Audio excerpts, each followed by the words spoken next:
Fala pessoal do canal, tudo bom com vocês?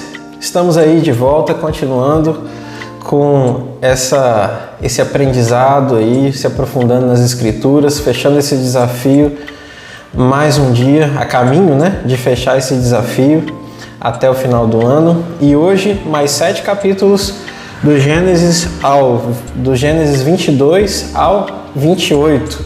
A gente, como sempre, vai trabalhar aprendendo esses capítulos em cima dos destaques, que eu faço quando eu leio aqui em cada um deles.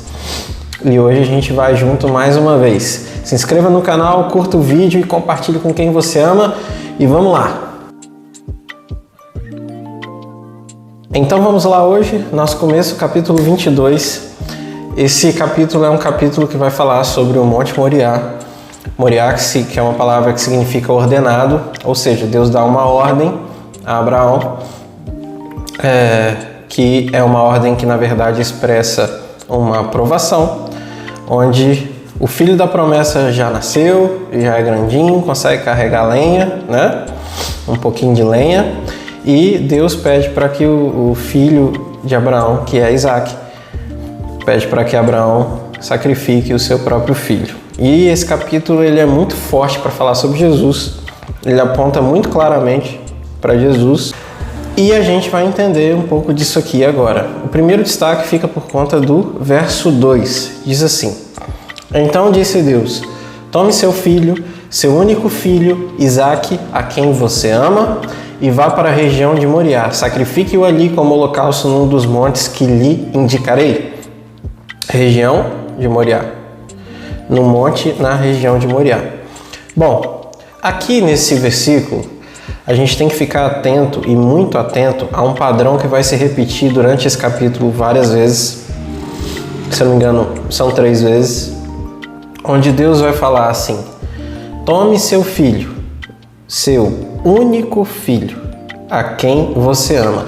Essa frase, ela está diretamente ligada a João 3,16, porque Deus amou o mundo de tal maneira que deu o seu filho, seu único filho, para que todo aquele que nele crê não pereça, mas tenha vida eterna. Essa frase ela vai ser enfatizada por Deus várias vezes e ela é um grito que ecoa pelo futuro afora para que nós possamos enxergar Jesus. Então a primeira vez que ela aparece é aqui no verso 2. Abraão, tome seu filho, seu único filho, a quem você ama. Ok? Bom, no verso 6, que é o próximo destaque, a gente vai ver que Abraão pegou a lenha para o holocausto e a colocou nos ombros de seu filho Isaque. E ele mesmo levou as brasas para o fogo e a faca. Ou seja, e os dois caminharam juntos. De um lado, tem 2 figuras aí. De um lado tem Isaque carregando a lenha para o holocausto, sob os ombros. Do outro lado tem Abraão carregando faca, fogo e brasa para o sacrifício. Então é a mesma coisa que observar. De um lado, Jesus carregando a lenha, o madeiro, a cruz. E Deus, lembra de Isaías 53? Agradou ao Senhor moê-lo, fazê-lo enfermar. Eu sei que a princípio o choque do Evangelho em relação a esse plano de Deus e Cristo na salvação, ele é muito forte porque causa estranheza na gente. Deus, ele encarnar em forma de filho, descer e esse Deus Pai matar Deus Filho, imolar o Filho em sacrifício por amor a nós e, através disso, nos salvar. Quem matou Jesus? Foi Deus. Aqui, quando a gente vê Abraão com as brasas, a faca e o fogo, ou seja, aquilo que é necessário para o sacrifício, para a morte do animal oferecido, no caso aqui é o filho dele. A gente entende que Jesus carregava lenha, cruz, madeiro, e Abraão as coisas para o fim da vida, para esmagar o filho, para moer. para sacrificar. Aqui é um símbolo perfeitamente completo acerca de Jesus e acerca de Deus no caminho do Calvário, no plano da salvação, tá bom? Então vamos lá. Verso 8 é o próximo destaque. Respondeu Abraão: Deus mesmo há de prover o cordeiro para o holocausto, meu filho. Para o holocausto, né?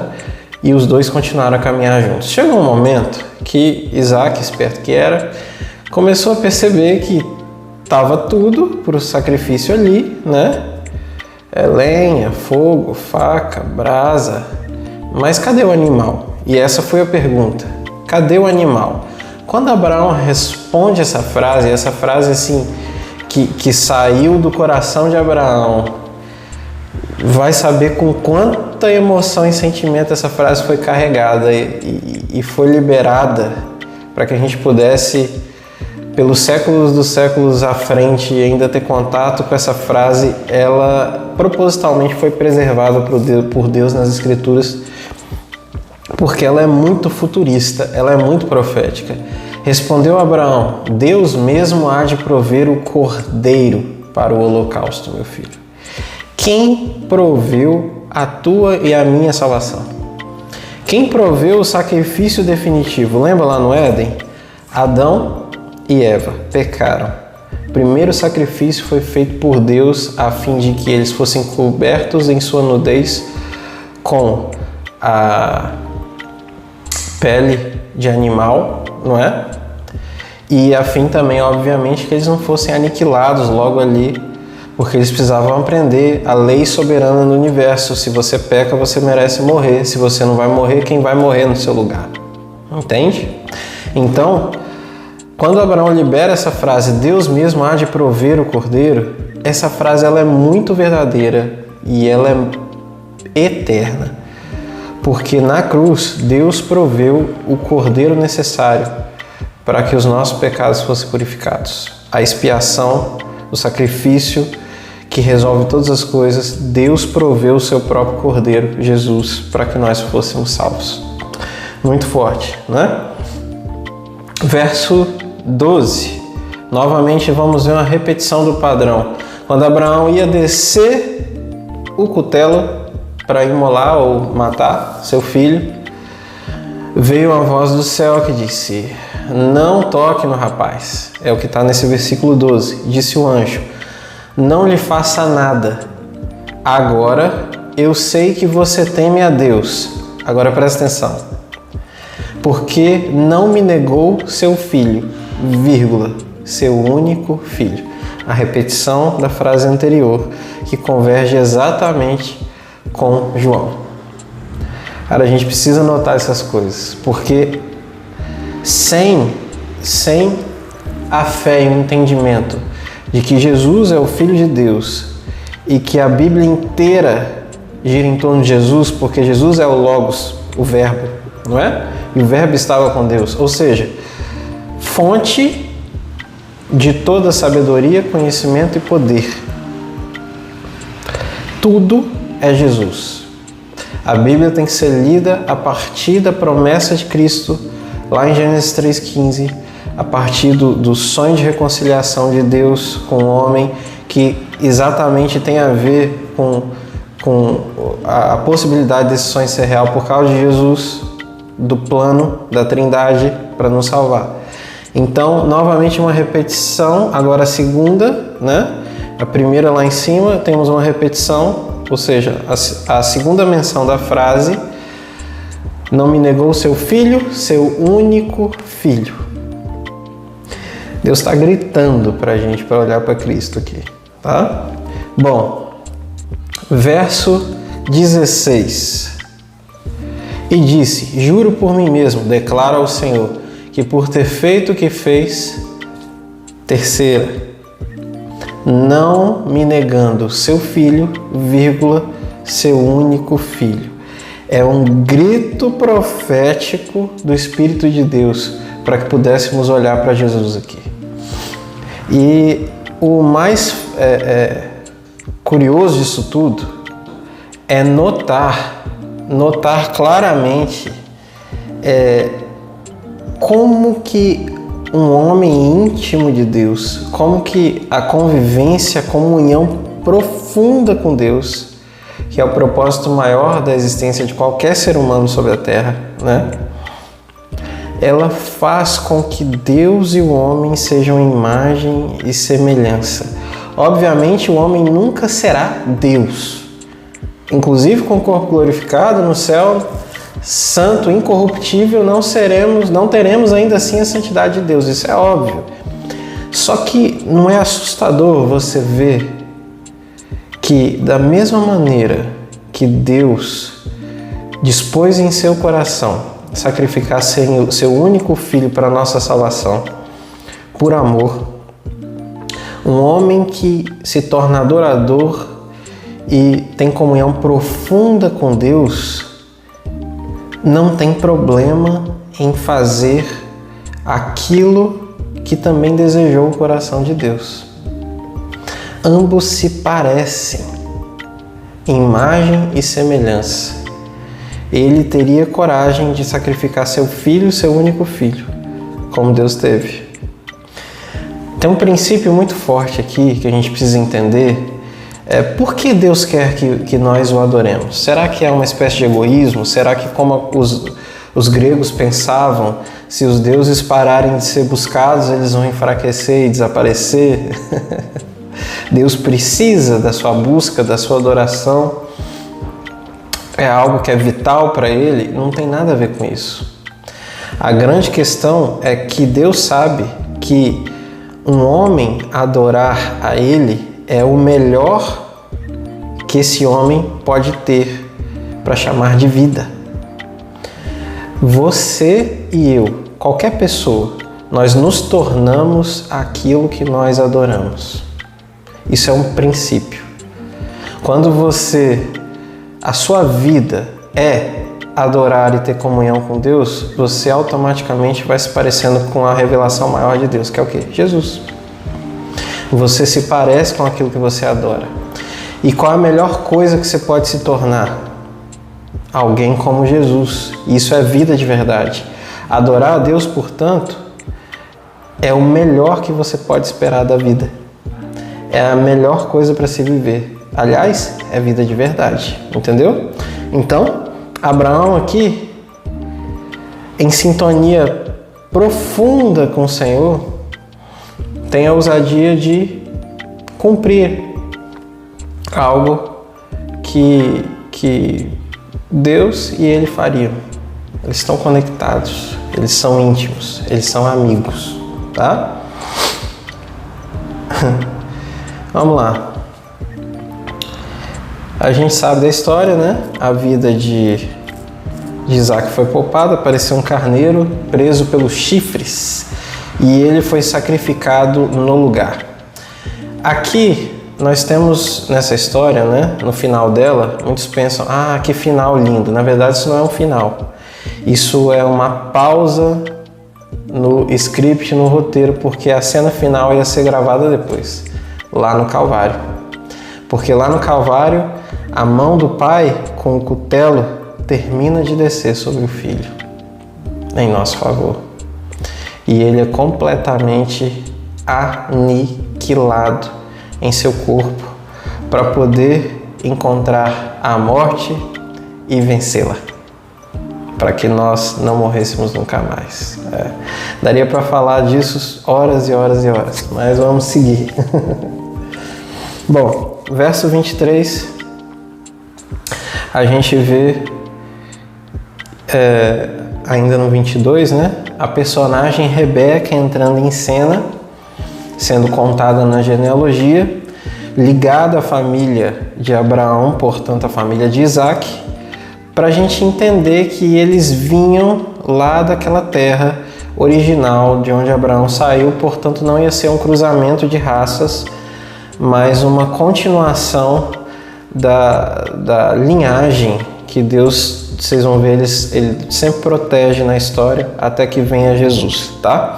Então aqui é apresentada essa personagem Rebeca, que ela está na família de Abraão de alguma maneira, portanto ela tem parentesco com Isaac, vai ser mulher de Isaac, né? Capítulo 23. Primeiro destaque aí fica por conta do verso 4. Abraão está em Canaã, certo? Lembrando aqui, Sara morre, né? A mulher de Abraão, e ele vai procurar comprar sepultura para Sara, tá bom? Então Abraão ele já está em Canaã, ele já está na terra que Deus prometeu. Só que olha como que ele fala com os moradores da terra no verso 4. Sou apenas um estrangeiro entre vocês. Cedam-me alguma propriedade para a sepultura, para que eu tenha onde enterrar a minha mulher.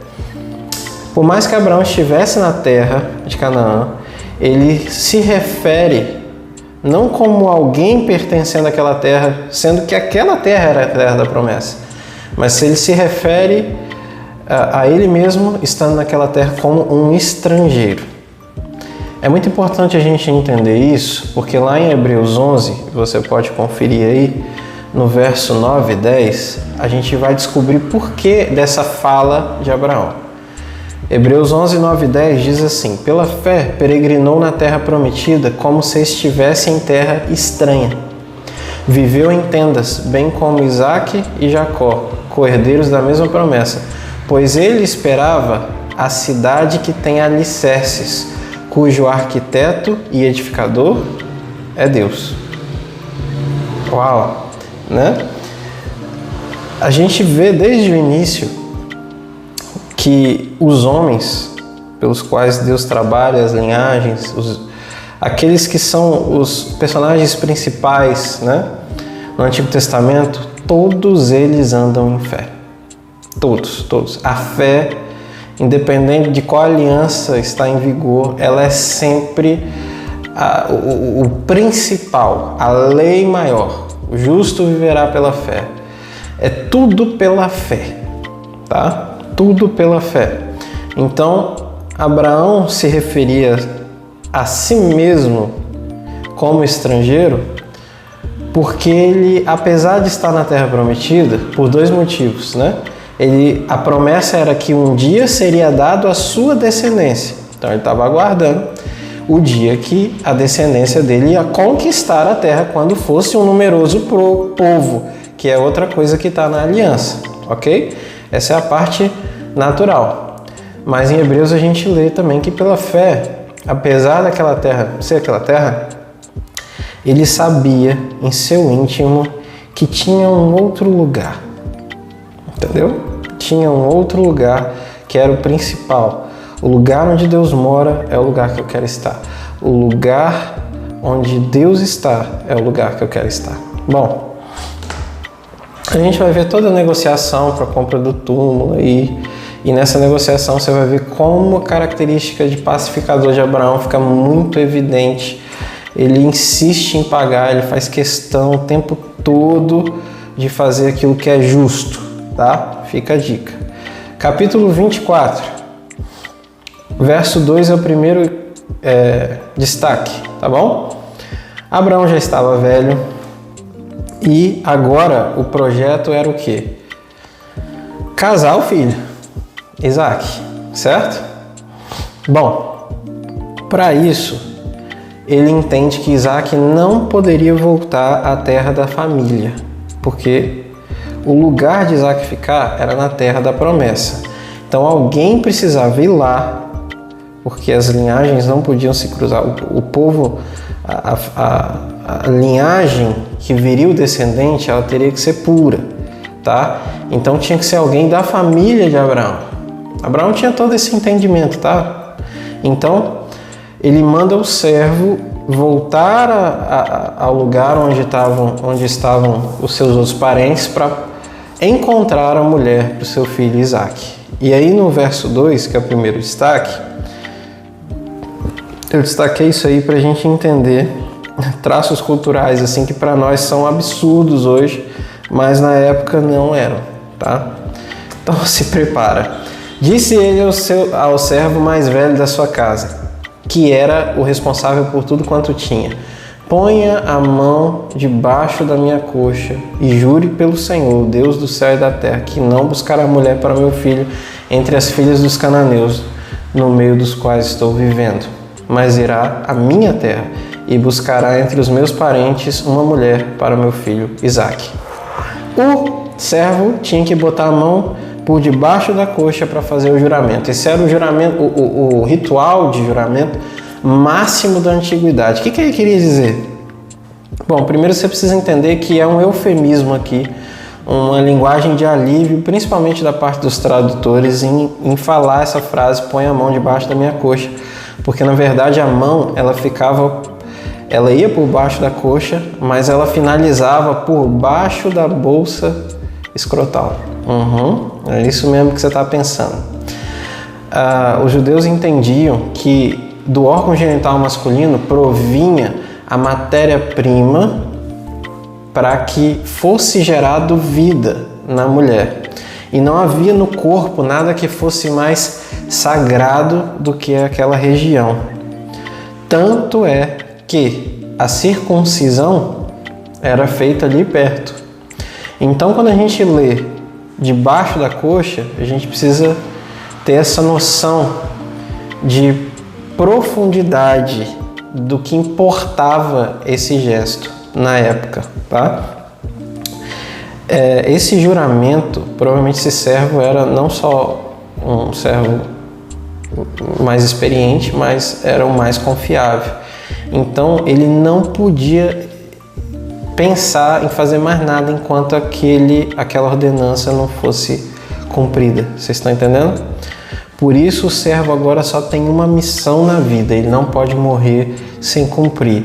Ele vai até aquela terra para achar mulher para Isaque, a fim de que a família e a descendência continuasse. Ou seja, um juramento feito num órgão que representava a descendência por propósito da continuação da descendência. E o servo, ele vai na terra, volta lá, né? E interessante que ele é servo. E claramente no texto, ele pensa em Deus como o Deus do Senhor dele, que é Abraão, não de si próprio, né? Então foi uma experiência muito impactante para esse servo, porque ele vai fazer uma oração, fazendo uma espécie de prova com Deus, baseado naquilo que ele já conhece.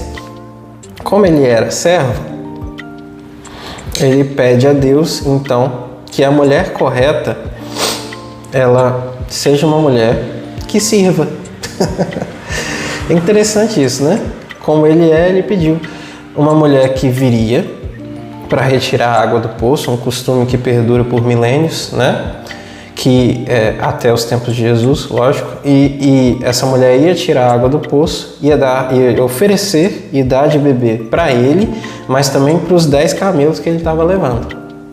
A mulher que fizesse isso seria a mulher correta.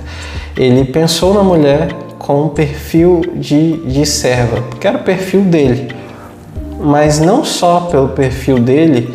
Isso é muito importante a gente olhar esse texto também, para a gente entender essa questão desse perfil maravilhoso que é o de serviço, não só para a mulher, né? Se você vai se lembrar, Jesus insiste em lavar os pés dos discípulos e ele diz: aquele que quer ser o primeiro, seja servo de todos. Então esse perfil ele é extremamente forte para viver a plenitude de Deus, o relacionamento correto com Deus, tá bom? Bom, e ele encontra essa mulher chamada Rebeca.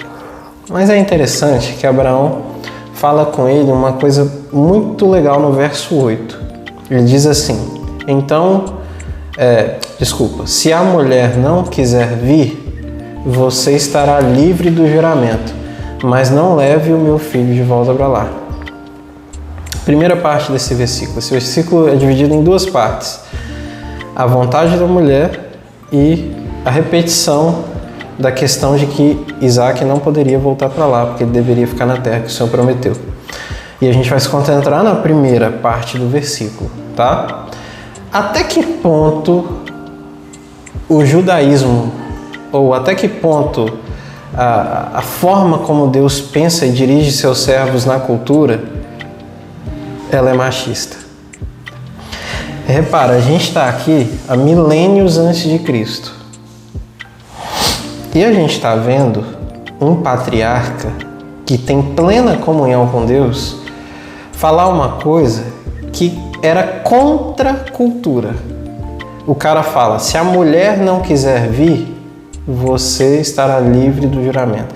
A vontade de Rebeca importava. Se ela dissesse não, até aquele juramento sacro, santíssimo, estava liberado, invalidado. A vontade da mulher é respeitada no verdadeiro cristianismo. Rodolfo, mas a cultura machista, as partes machistas da cultura, você pode ter certeza que são só, tá? Coisas relacionadas ao ponto de vista humano aplicado na prática. Mas quando é diretamente dirigido com a mão de Deus, não tem machismo, muito pelo contrário. Se você está me assistindo, você é, por exemplo, feminista, o único feminismo que faz sentido, que você vai descobrir, é em Jesus. Jesus é o cara que entra na frente das pedras por causa de uma prostituta que merecia e deveria morrer segundo o entendimento humano da lei. Jesus é o cara que antes dos 12, muito provavelmente, ele chama uma seguidora e que provavelmente é a mesma mulher que estava possessa no passado. Jesus é o cara que, quando ele fala dele mesmo, que ele é o Messias, pela primeira vez, que ele revela-se a alguém, é a uma mulher no poço, a mulher samaritana, que tinha 5 maridos. Me diz, o que é machista nisso aí? Se existe uma religião que, se vivida corretamente, ela dá o devido valor à mulher, é o cristianismo. Agora, aquilo que o homem achou que deveria acrescentar, que culturalmente implantou nos seus achismos, isso obviamente se tornou machismo. Agora, isso e o que Deus quer é totalmente diferente, tá bom? E a gente precisa identificar isso na Bíblia. Bom, achei que isso é, ao meu ver, muito importante a gente observar, tá?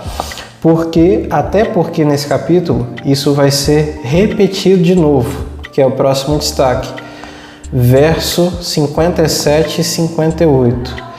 O servo passa à noite na casa de Labão e no outro dia ele tem que voltar com Rebeca. Labão queria que ele ficasse mais e tudo, aquela enrolação. A gente vai saber que Labão é trapaceiro demais. Enfim, e aí no verso 57 e 58 eles decidem consultar Rebeca para ver o que ela quer. Ninguém era obrigado a nada. Então, no verso 57, então lhe disseram, vamos chamar a jovem e ver o que ela diz. Chamaram Rebeca e lhe perguntaram, você quer ir com esse homem? Esse homem quem? O servo de Abraão, que veio para levar Rebeca para se casar com Isaac. Ela responde, sim, quero. Então eles foram. Simples assim. Então agora no capítulo 25... nós vamos começar olhando para um panorama de um outro casamento de Abraão, segundo casamento, com uma mulher chamada Quetura, que provavelmente era uma concubina, portanto ela não fica relacionada diretamente à descendência da promessa, tá bom? Mas será que era da vontade de Deus esse outro casamento? Fico me perguntando por causa dos filhos que nascem e das descendências que eles vão gerar. Depois você confere, tá bom? Seguimos. Capítulo 25, então, segue o destaque no verso 9. Abraão vai morrer. Aqui é contada a morte de Abraão. Abraão já está bem velho, né? e os filhos Isaque e Ismael vão sepultar o pai. E é interessante essa reunião, né? Isso vai acontecer lá na frente de novo, acerca de Isaque, né? Jacó e Esaú vão sepultar Isaque. Existe essa reunião dos dois povos em torno da morte do seu patriarca. Eu, assim, Rodolfo, tá, irmãos? Tô falando uma coisa que é doutrina, ensinamento, batendo martelo, nada disso não. Até porque tudo que a gente está conversando são destaques também, né? Deixa o Espírito testificar. Mas eu acredito que povos árabes, judeus, eles se unirão e reconhecerão o Messias juntos no seu devido momento, em vista de reconhecer a morte e o sacrifício de Jesus Cristo, bem como a ressurreição, a vida e o Espírito Santo, tá bom? Então, é um padrão que a gente está vendo se repetir, que pode significar alguma coisa, eu acredito assim, tá bom? Vamos lá. Obviamente não são todos, muitos se perderão, mas de maneira geral, tá bom? Verso 18, a gente vai ter, assim, novamente um foco ali na questão da linhagem de Ismael e tudo. E aí no verso 18 a gente fecha falando: seus descendentes se estabeleceram na região que vai de Havilá a Sur, próximo à fronteira com o Egito, na direção de quem vai para Assur, e viveram em hostilidade contra todos os seus irmãos. Novamente é repetido aqui o perfil de caráter que foi proferido por Deus lá para Agar, quando Ismael ainda era pequeno, acerca dele, e aqui a gente está vendo se confirmando em sua descendência. Padrão de vida em hostilidade, tá? Isso daí, a gente já tem conversado muito sobre isso e a gente tem visto isso até hoje na descendência de Ismael e Esaú, tá bom? O próximo destaque aqui ainda no capítulo 25 fica por conta do verso 21, onde diz assim: Isaque orou ao Senhor em favor de sua mulher, que era estéril. O Senhor respondeu a sua oração e Rebeca, sua mulher, engravidou. Engraçado, né? A mulher de Isaque era estéril. E a mulher do pai dele, Abraão, Sara, era o quê? Estéril também. E depois? Parece que a gente vê esse padrão de Deus aí acerca da mulher ser estéril com um propósito para continuar o crescimento da semente da fé na descendência real, né? A fé, ela tinha que ser sempre o pilar principal. Então, você ter a princípio uma mulher estéril já te colocava numa condição de que, se você tinha uma mulher estéril e tinha uma promessa de uma grande descendência, o impossível tinha que ter uma liga chamada fé, ou então não aconteceria. Então a fé, ela é muito bem enfatizada aí pelo Senhor. E o próximo destaque vai ficar por conta do verso 22 e 24, quando Rebeca está grávida, tá bom? Vamos lá. Os meninos se empurravam dentro dela, pelo que disse: por que está me acontecendo isso? Foi então consultar o Senhor. O próprio Deus vai dizer para Rebeca: disse-lhe o Senhor: 2 nações estão em seu ventre. Já desde as suas entranhas, 2 povos se separarão. Um deles será mais forte que o outro, mas o mais velho servirá ao mais novo. Ao chegar a época de dar à luz, confirmou-se que havia gêmeos em seu ventre. Se Deus falou, não tem jeito. Vai ser assim. E foi, tá? Agora entenda uma coisa aqui. Quem era o mais velho? Esaú. Portanto, ele era o primogênito e deveria ter os direitos da propagação da descendência real das promessas, tá? Da aliança. Mas aqui o próprio Deus fala que o mais velho serviria ao mais novo. Cabe uma visão aqui acerca daquilo que a gente chama de presciência de Deus e determinação de Deus. Nesse texto, claramente, é um banho da presciência de Deus. Deus já sabe antes. E essa presciência em nada muda a questão do homem ainda assim ter livre-arbítrio. Tem pessoas que têm tanta dificuldade de entender isso que elas acham que se Deus é presciente e é soberano, então tudo automaticamente tem que ser determinado. Então as escolhas que talvez achamos que fazemos, nos iludimos, porque na realidade o livre-arbítrio não existe. Se Deus é soberano, tá? Se de fato Ele é soberano, a soberania de Deus tem que ser posta à prova no pior cenário possível. Se eu sou Deus e eu sou soberano, ser soberano num universo em que ninguém tem livre-arbítrio é muito fácil. Vamos falar a verdade. É extremamente fácil ser soberano num universo em que ninguém tem livre-arbítrio. Porque afinal de contas todo mundo acha que está escolhendo e decidindo, mas só está fazendo o que eu quero, como se eu estivesse manipulando tudo, né? Agora, se Deus é de fato soberano, no pior cenário possível essa soberania tem que aparecer. Qual é o pior cenário possível para que a soberania de Deus seja testada?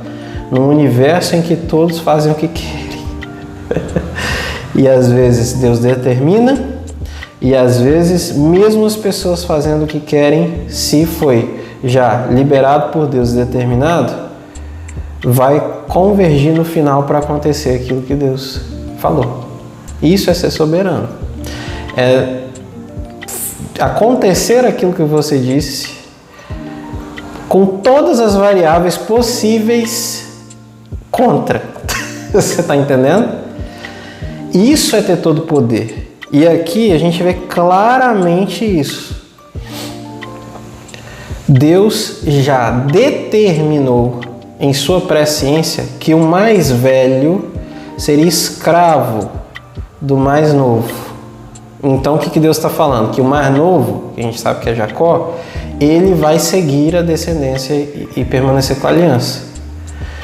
E vocês vão ver que Esaú, por vontade própria, faz escolhas usando seu livre-arbítrio que vão convergir para que essa palavra de Deus seja cumprida. Isso se chama soberania, certo? Bom, então, além desse destaque no capítulo 25, a gente vai para o capítulo 26, quando a gente tem a cena do parto, e aqui, depois saiu seu irmão, tá assim, no verso 26, com a mão agarrada no calcanhar de Esaú, pelo que lhe deram o nome de Jacó. Tinha Isaac 60 anos de idade quando Rebeca os deu à luz. Presta atenção. O nome Jacó, na palavra pura, se eu só olhar a palavra língua, tá bom? Significado da palavra, etimológico. No hebraico é Yaakov, que significa que segura o calcanhar. Ok? Esse é o significado do nome de Jacó. Só que a palavra Yaakov, culturalmente na época, tinha outras implicações em seu significado? Nos ditos populares, na cultura, tinha, tá? Como a gente vê lá em Gênesis, agora uma guerra passa a ser travada a partir de que o homem pecou, onde tem a serpente que ela fere o calcanhar, e o calcanhar daquele que é dito no versículo pisa, o pé desse calcanhar pisa a cabeça da serpente. Então essa coisa de abocanhar o calcanhar, de segurar o calcanhar, culturalmente falando, tinha a ver com gente que queria, é como se fosse a rasteira, entendeu? Alguém que queria se dar bem sobre o outro, passar a perna, tá? Ou enganar, suplantar. Daí a gente tem, então, Rodolfo, né? Me explica aí, para finalizar. Você está dizendo que são dois significados Um significado etimológico puro, que é basicamente o que segura o calcanhar, sim. E um outro que popularmente era subentendido de alguém que era um trapaceiro enganador. Sim, são os dois, tá bom? Ficou claro? São os dois, não precisa brigar por causa disso, são os dois, beleza? Vamos seguir. Verso 28. Temos um erro aí gravíssimo que culmina futuramente para más decisões de ambos os filhos, que vão convergir com o cumprimento daquilo que foi falado pela boca de Deus sobre o mais velho servir ao mais novo. No verso 28, Isaac preferia Esaú, porque gostava de comer suas caças. Rebeca preferia Jacó. Preferência. Pais tendo preferências por filhos. Isso prejudica totalmente a família e vai desencadear uma série de problemas, tá bom? Bom, próximo destaque, 29 ao 34, ainda no capítulo 25. Essa história é a história de quando Esaú despreza o seu direito da primogenitura. Nesse ponto, a gente já vê claramente que aquilo que Deus falou lá para a mãe, quando os dois estavam ainda no ventre, praticamente aqui foi já o divisor de águas para que aquilo se concretizasse, tá bom? Então, vamos ver a história. Certa vez, quando Jacó preparava um ensopado, Esaú chegou faminto voltando do campo e pediu-lhe: dê-me um pouco desse ensopado vermelho aí, estou faminto. Por isso também foi chamado Edom. Presta atenção. Esaú estava faminto a ponto de morrer se ele não comesse naquela hora? Não. Obviamente não. O cara me pega aquilo que é mais sagrado na vida dele, mais importante, e troca por um prato de comida, tamanha a fome dele. Mas ele não soube pesar em maturidade, até porque não tinha. A gente vai ver o Esaú, ele é um moleque, até depois de velho, igualzinho Jacó, tá? A diferença é que a gente vai descobrir que existia em Jacó um terreno fértil ali que Deus transformou a vida dele. Mas Esaú, ele simplesmente se rende ao desejo de comer. Lembra de Jesus no deserto? 40 dias sem comer. Lembra de Moisés no Sinai? Aqui nós temos um homem que fala assim: não, eu preciso é comer. Você quer ser o primogênito? Vamos. Ensopado de lentilha vermelha. Falar nisso, qual a versão que eu estou lendo? A gente vai trabalhar aqui com a NVI, tá bom? Assim como Esaú tinha pelos avermelhados, cabelos, né? Por isso, aí a gente vai ver os edomitas, Edom é vermelho, tá bom?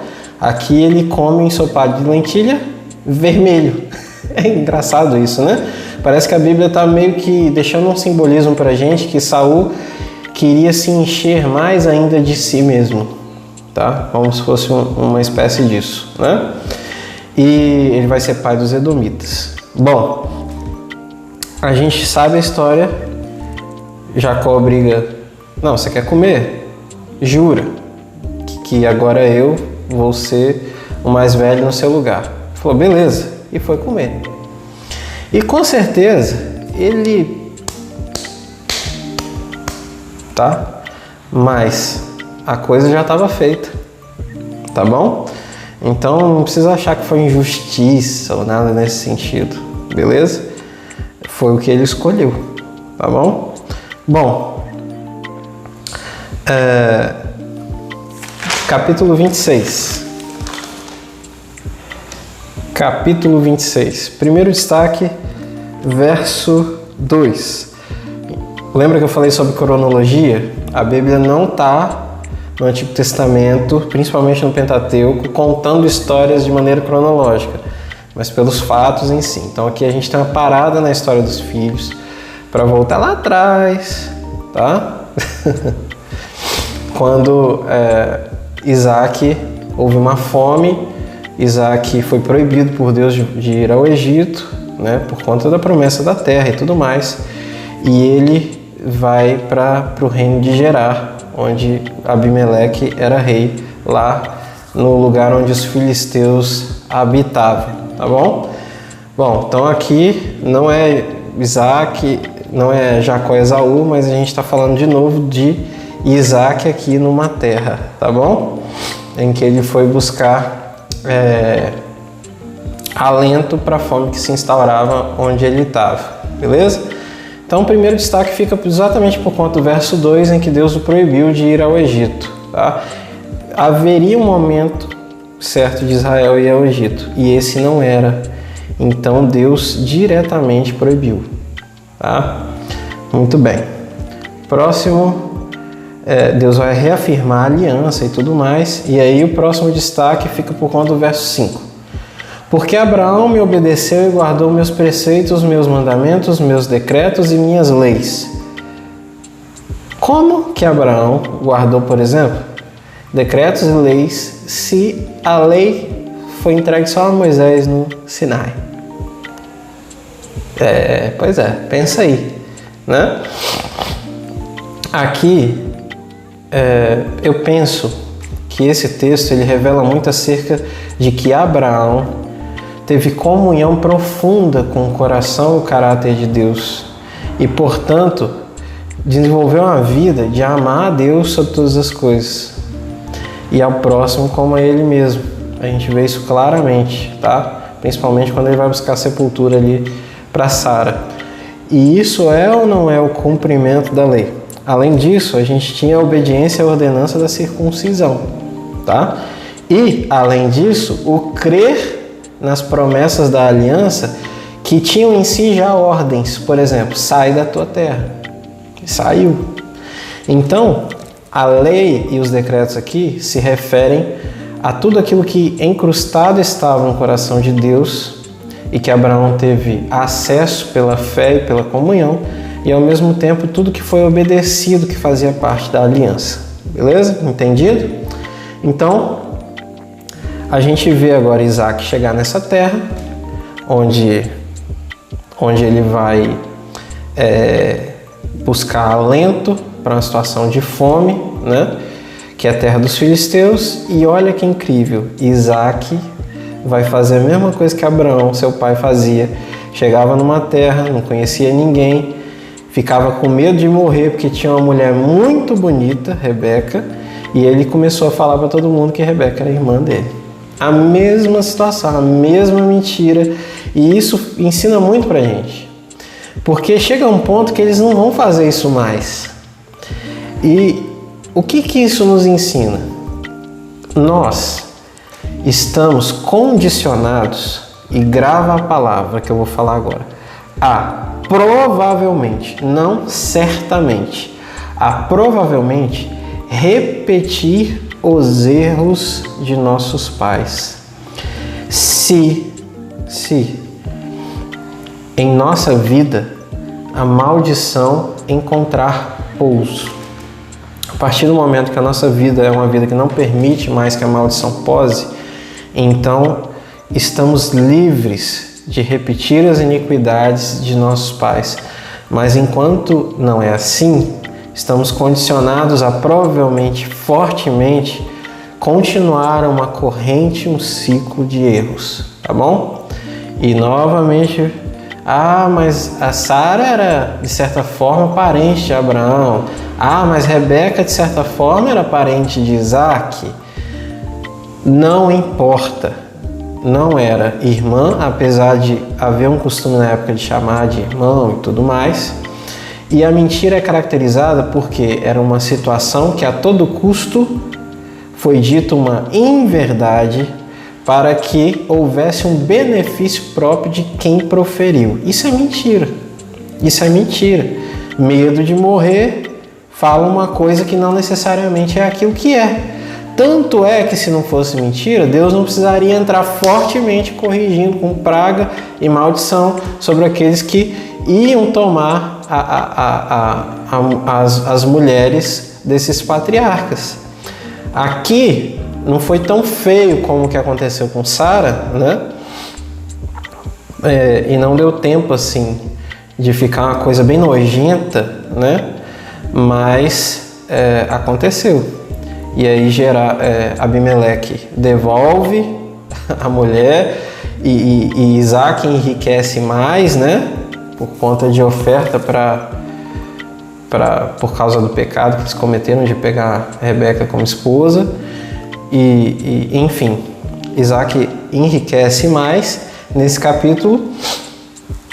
E esse enriquecimento ele vai gerar inveja da parte dos filisteus olhando para essa prosperidade financeira de Isaac. Essa inveja vai fazer com que eles vão, lembrando, essa terra de Gerar é a mesma que Abraão já tinha ido uma vez, inclusive com Abimeleque, e mentido lá, tá bom? Então aqui tá repetindo o negócio, tá bom? Então eles vão pegar os poços que Abraão tinha cavado e vão aterrar, inviabilizando esses poços. E aqui a gente vê novamente agora a reprodução da bênção nas gerações. Assim como Abraão, Isaac tem a atitude de pacificador. É como deve ser, né? Então, enterrou? Foram expulsos da terra e Isaac foi procurar então novas fontes de água e seus servos começaram a cavar. E aí, no verso 19 ao 22, eles vão achar um poço, tá? Que eles vão dar o nome de Eseque. Por quê? Porque quando acharam o poço, o pessoal da terra lá, os invejosos, chegaram e falaram assim: não, esse daí você achou, mas é nosso também. E aí, o que Isaac fez? Vou buscar meus direitos, não sei o que, igual os cristãos pensam hoje, né? Porque eu vou uma justiça. Não, ele simplesmente tá bom. Saiu, foi cavar outro. Cavou outro, deu o nome de Sitna, que significa inimizade. Por quê? O que aconteceu? Os caras chegaram, esse aí é nosso também. O que Isaac fez? Tá bom, vamos sair, vamos cavar outro. E quando eles cavaram outro, e o povo todo olhando, os invejosos todos olhando aquela situação de caramba, esses caras tem alguma coisa diferente neles, não é possível.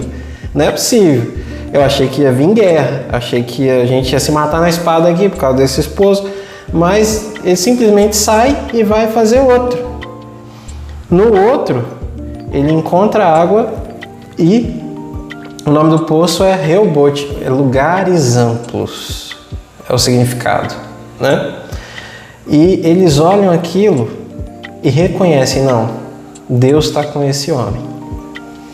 E eles formam um acordo de que eles não iam entrar em conflito, porque no final, essa inveja toda, na verdade, era um medo, porque Isaac prosperou muito e eles tinham medo de serem suprimidos, derrotados, coisas nesse sentido, tá? Então a gente vê a questão da pacificação muito forte nos patriarcas, e eu torno a repetir, Sermão do Monte, bem-aventurado. O que é bem-aventurado? Muito abençoado. São os pacificadores, pois eles herdarão a terra. Tá vendo? Então, nem sempre aquilo que aparenta ser justiça para a gente funciona naquilo que é princípio e padrão de justiça no reino, certo? Vamos lá. A história interrompe esse ato então e volta lá para Esaú. E a gente vê que no verso 34, ainda no capítulo 26, diz assim: tinha Esaú 40 anos de idade quando escolheu por mulher a Judite, filha de Beeri, o Hitita, e também a Basemate, filha de Elon, o Hitita. Agora a gente vê um Esaú que antes de perder o direito antes de descobrir que tinha sido trapaceado, ele já está se casando com povos que não era para se casar. Então você está vendo que a palavra que Deus liberou lá atrás, independente do determinação, seja lá o que for, o livre-arbítrio está funcionando e está convergindo, tá? Isso aí é soberania. tá bom? Então Esaú está escolhendo se desligar das promessas da aliança da descendência, tá bom? E a gente vai ver lá na frente que esse casamento ele dá muito desgosto. E depois que Esaú é trapaceado, ele pega mais mulher ainda da raça lá dos ismaelitas para causar ainda mais desgosto no pai e na mãe. Então, olha o que está acontecendo. Analisa a história como ela está sendo contada para você entender o que Deus está fazendo, tá bom? Beleza. Capítulo 27. Aqui, então, a gente tem a famosa história. Isaac acha que vai morrer, já está bem velho, está cego, e aí chama os filhos porque ele quer liberar a bênção, ele não sabe a hora que ele vai morrer, e ele quer proferir os oráculos para cada uma das descendências. E aqui acontece uma coisa incrível. Esaú sai para caçar, para trazer a comida que o pai tanto gosta, e enquanto isso, filho Jacó e mãe tramam a trapaça para o direito de primogenitura. Lembrando que a gente olha para esse texto e a gente vê isso como trapaça, mas a gente tem que lembrar de novo que Esaú vendeu o direito lá atrás. Até que ponto isso daqui, então, ao invés de ser uma trapaça, não seria uma consequência dedutível de uma coisa que Esaú plantou? E agora ele está colhendo, tá bom? Então, a trama e tudo vocês conhecem, né? Jacó se veste de pelo para parecer que é Esaú. E aí, enfim, a mãe prepara a comida como Esaú preparava, estudo antes de Esaú chegar, e a coisa vai se desenrolando, né? E no verso 20, Isaac a princípio até fica, o velho, né? O velho está doente, mas ele ainda é esperto, não está morto não. Você vê que Isaac dá umas desconfiadas, né? Gente, a voz é de Jacó, mas o cheiro é de Esaú. O tato, né? Lembra Esaú. Bom, vamos lá, né? E Isaac perguntou assim ao filho, achando que era Esaú, mas era Jacó: como encontrou a caça tão depressa, meu filho? Eu separei esse versículo por causa da resposta. Verso 20 do 27. Ele respondeu: o Senhor, o seu Deus, a colocou no meu caminho. Como Jacó se refere a Yahvé? O Senhor, o seu Deus Pai, o Deus a quem o Senhor serve. Isso vai mudar completamente. A gente tem que ficar atento a essas coisas porque direto isso acontece. As pessoas chamam o Deus do meu pai, o seu Deus. E chega um momento que Deus trabalha tanto na vida delas e elas se convertem, elas mudam, que elas passam a chamar Deus de meu Deus. E não o seu, o dele, o do outro lá, entendeu? Então Jacó aqui, ele fala o Senhor, o seu Deus, olhando para o pai. Isso é para você entender quem é o Jacó. O Jacó é um cara que sabe de Deus, mas não vive com Deus, não anda com Deus, não tem nada com Deus ainda, tá bom? Beleza. Esse é o primeiro destaque. Segundo, verso 39 ao 40. Esse presta bastante atenção para vocês entenderem porque é forte, tá? O que aconteceu? Isaac liberou as bênçãos da aliança que estava sobre Abraão, sobre ele e agora sobre Jacó. E o que precisava ser dito foi tudo dito a Jacó e liberado profeticamente. Agora, Esaú chegou depois e Isaac se deu conta que foi enganado. Só que aquilo já havia sido proferido. Por que Isaac não mudou? Será que é só princípio familiar, honra, essas coisas? Isso também não aconteceu, poderia ter acontecido, mas Isaac manteve, tá?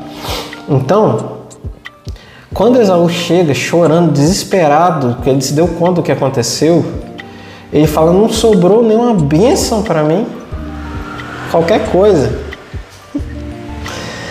E é triste porque Isaac, o pai, vai falar assim: Sua habitação será longe das terras férteis. Verso 39. Distante do orvalho que desce do alto céu. Você viverá por sua espada e servirá a seu irmão. A mesma coisa quase relacionada a Ismael. Mas quando você não suportar mais, arrancará do pescoço o jugo. Aí tem uma profecia sendo liberada. Então, primeiro, não se encontra bênção aqui, tá bom? Beleza, entendido isso, existe agora decretos que são liberados em relação à vida de Esaú. E a gente vai ver essa principal profecia do verso 40, do 27, que diz: mas quando você não suportar mais, arrancará do pescoço o jugo. Isso se cumpriu? Quando aconteceu? Sim, isso se cumpriu, aconteceu. Você vai ver que a maior parte ali da linhagem de Esaú vai entrar em contato com Ismael para dar mais corpo ainda à formação dos povos árabes e o que a gente vai conhecer hoje como o Islã, os muçulmanos, tá bom? Mas tem uma linhagem de Edom, que a gente chama os Edomitas, que eles permanecem compondo as 12 tribos de Israel nas linhagens de descendências. E aí tem a implantação do reino lá com Saul, Davi, e vem Salomão. Depois do reinado de Salomão, acontece guerra e racha, e Israel se divide em dois reinos, Reino do Norte e Reino do Sul. O Reino do Norte é chamado de Samaria e ele tem 10 tribos. E o Reino do Sul é chamado de Judá e ele tem 2 tribos, tribo de Judá e de Benjamim. Essa tribo do Sul, esse Reino do Sul menor, é o reino da onde se segue as descendências e a promessa, que é o reino que defendia que só deveria ser rei em Israel quem é da linhagem de Davi. O outro não. O outro se rebelou e elegeram um líder.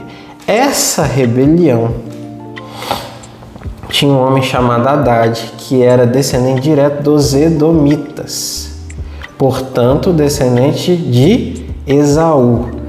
Esse cidadão é um pivô importantíssimo, responsável por desencadear a rebelião que racha o reino. Então, 900 anos depois que essa palavra foi liberada, esse reino rachando aconteceu. É o momento, então, em que a linhagem de Esaú, ou seja, Esaú, sua linhagem, tiram de sobre si o jugo da servidão ao restante de Israel. Entendido? Então, essa profecia se cumpriu ali. Capítulo 28, para a gente finalizar. Então, no capítulo 28, a gente tem o primeiro destaque aqui, verso 1. Então, Isaac chamou Jacó, deu-lhe sua bênção e lhe ordenou: não se case com mulher cananeia, como, por exemplo, Esaú já havia feito e ia continuar fazendo, tá bom? Por que Isaac chamou Jacó e falou isso daí? Obviamente, além da questão do casamento, aconteceu aqui uma ira e um ódio muito grande da parte de Esaú, e ele planejou que assim que o pai morresse, Isaac, ele ia aproveitar o luto para matar o irmão Jacó. Então, foi de comum acordo entre Isaac e Rebeca, pai e mãe, que Jacó fugisse, tá bom? Para a terra da família, tá? Porque afinal de contas, se isso não acontecesse, ele ia morrer, e agora ele estava na posição da continuação da descendência, beleza? Então vamos lá. Verso 8 e 9. Jacó, então, vai fugir e diz assim o verso 8 e 9. Percebendo então Esaú que seu pai Isaac não aprovava as mulheres cananeias, olha o que o Esaú vai fazer. Mostrar arrependimento, tentar traçar um caminho de volta. Irmãos, se Esaú escolhesse retroceder seus erros e lançar-se a um caminho de arrependimento, seria totalmente diferente. Mas não foi isso que aconteceu. E por escolha dele. E Deus sabia, tá bom? Então, o que ele fez? Foi à casa de, olha o verso 9 do 28, Ismael, e tomou Maalate, irmã de Nebaiote, filha de Ismael, filho de Abraão, além de outras mulheres que já tinha. Estão vendo isso daí? Então aqui a gente tem linhagem de Ismael, linhagem de Esaú, miscigenação, corpo para a formação dos povos árabes, inimigos de Israel lá na frente, tá bom? E esse pessoal aí, lembrando, tudo parente de quem? Cã, filho de Noé, o que foi também proferido palavras de maldição lá atrás, na saída da arca, beleza? Então, verso 11 e 19, 11 a 19. Essa história é a famosa história do sonho de Jacó. Jacó está peregrinando em direção à casa dos parentes e ele vai dormir num lugar que ele chama de Betel, que Bet-El em hebraico, que significa casa de El Shaddai, o Senhor, nosso Deus. Ele vai ter aquele sonho que ele pega uma pedra para usar de travesseiro e ele vê uma escada da terra ao céu, o anjo subindo e descendo por ela, e ele chama aquele lugar de porta do céu, a casa do próprio Deus, por isso o nome Bet-El, tá bom? Casa de El. Beleza. Só que o destaque não é nem pela história, é pelo fato de Jacó, apesar desse sonho tudo, e você vai ver nesse tempo, desses dias aqui de peregrinação, desse sonho, Deus ainda vai ao encontro dele e reafirma as promessas, fala que vai estar com ele e tudo mais, porque Deus está vendo lá na frente quem Jacó vai se tornar, né? Mas aqui esse Jacó ainda é um boçal sem Deus. Ele ainda é um cara cego, tá? E a gente vai ver isso porque depois desse sonho e tudo mais, quando ele acorda, olha a lição, olha o que ele tira do negócio, para você ver que ele estava ainda bem, mas muito longe. Precisava de algo radical na vida de Jacó, da parte do próprio Deus, para que ele mudasse. Isso aconteceu, a gente vai ver. Mas aqui, diante de todo esse vislumbre da glória de Deus, olha o que esse cara entende de tudo. Verso 20, tá bom? Então Jacó fez um voto, ele acordou, né, ungiu a pedra que ele usou de travesseiro, enfim, uma espécie de memorial e tudo. E aí Jacó acorda e ele vai fazer um voto a Deus dizendo, presta atenção, se Deus estiver comigo, cuidar de mim nessa viagem que estou fazendo, prover-me de comida e roupa, e levantar-me de volta em segurança, e levar-me de volta em segurança à casa de meu pai, então o Senhor será meu Deus. Em outras palavras, Jacó está dizendo assim, eu estou começando a me simpatizar com você, Deus. Talvez você até pode ser o meu Deus, como foi do meu pai e do meu avô. Então vou te propor um acordo. Se você cumprir sua parte, então você vira o meu Deus. A gente olha isso e a gente fica até com raiva, né, de Jacó. Mas será que a gente não, de vez em quando, olha para Deus assim? Não. Será que até hoje esse padrão ele não existe na nossa geração? E aí, para piorar, no verso 22, ele fala assim, esta pedra que hoje coloquei como coluna servirá de santuário de Deus, e de tudo que me deres, certamente darei o dízimo. Ele ainda está falando assim, se o Senhor fizer isso aí, eu te aceito como meu Deus, eu te aceito como meu Deus, né? Tipo assim, vai ser uma honra para você, Deus, participar da minha história. Jacó. Gente, não tem outra forma de olhar para isso aqui, tá? Essa coisa ridícula, essa negociação, esse troca-troca aqui, Deus odeia isso, tá? Isso aqui não é perfil de cristianismo verdadeiro, de relacionamento com Deus, não tem nada a ver. Jacó está fazendo um acordo aqui, querendo trapacear o próprio Deus, né? E aí nesse verso 22, ele está dizendo em outras palavras o quê? Você vai ser meu Deus e eu posso até te pagar por isso, entendeu? Obviamente, dízimo é uma doutrina verdadeira e tem a ver com fé. Mas o entendimento que Jacó teve aqui nessa hora sobre dízimo não é o mesmo entendimento que Abraão teve, por exemplo, que é o primeiro dizimista, né? Abraão deu por conta de saber o que Deus faria. Em gratidão. Agora, Jacó está propondo um preço. O que um homem desse merece? Se Deus o ama e quer transformar a vida desse homem, ele sabe que Jacó merece apanhar. E a gente vai ver sobre isso nos próximos capítulos, tá bom? Bom, por hoje foi isso. Espero que tenha sido abençoador. Deixe seu comentário, curta o vídeo, compartilha, tá bom? E é um prazer estar aqui com vocês nesse tempo. Até o fim do ano, se Deus quiser, pela graça, a gente chega até o fim entendendo a Bíblia juntos, aprendendo juntos para a glória de Deus. Amém? Fiquem com Deus.